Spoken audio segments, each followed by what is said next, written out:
जय हिंद विद्यार्थी मित्रों, आज आ सेशन में આપણે પ્રોફિટ એન્ડ લોસ નો એક ક્વેશ્ચન લઈને આવ્યા છે જે એલિગેશન મેથડ થી સોલ્વ કરવાના છે અને એનો એક ઝડપી રીત પણ હું તમને આજે આ વિડિયોમાં શીખવવાના છે। તો ક્વેશ્ચન છે આપણો કે કોઈ વેપારી બે શર્ટ 1050 રૂપિયામાં ખરીદે છે। પ્રથમ શર્ટને 16% નફાથી અને બીજું શર્ટને 12% ખોટથી વેચતા વેપારીને નફો કે નુકસાન થતો નથી।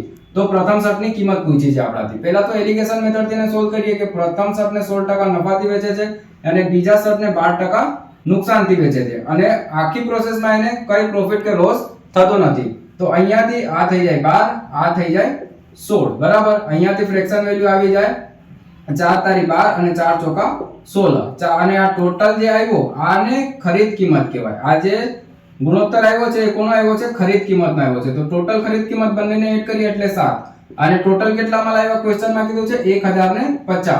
તો 1 ની વેલ્યુ કેટલી આવી જાય? 15 સત્તા 105 150। આ પરથી કોના પ્રથમ શર્ટનો પૂછ્યો છે તો 3 થી ગુણ દેવાનો 150 ને એટલે કે 450। હવે આવા ક્વેશ્ચનમાં જ્યારે પણ કે નફો કે નુકસાન થયો નહીં એટલે કે 16% નફો પહેલા આપ્યો છે અને 12% નુકસાન પછી આપ્યા છે તો આમાં શું કરવાનું? ડાયરેક્ટ ફેરવી દેવાનો ક્વેશ્ચનમાં 12% ને 16% કરીને આ ખરીદ કિંમતનો ગુણોત્તર આવી જાય। આ થઈ ગયું 3, આ થઈ ગયું 4, બસ આટલું પ્રોસેસ નહીં કરવાનું, ડાયરેક્ટ એને ફેરવી દેવાનું અને પલટીને ડાયરેક્ટ ગુણોત્તર લઈ લેવાનું। આ રીતથી તમે સેકન્ડોમાં એટલે કે 10 સેકન્ડમાં તમે ક્વેશ્ચન સોલ્વ કરી શકો છો। આવા ટ્રીક શીખવા માટે અમારી ચેનલ સાથે જોડાયેલા રહો। આભાર।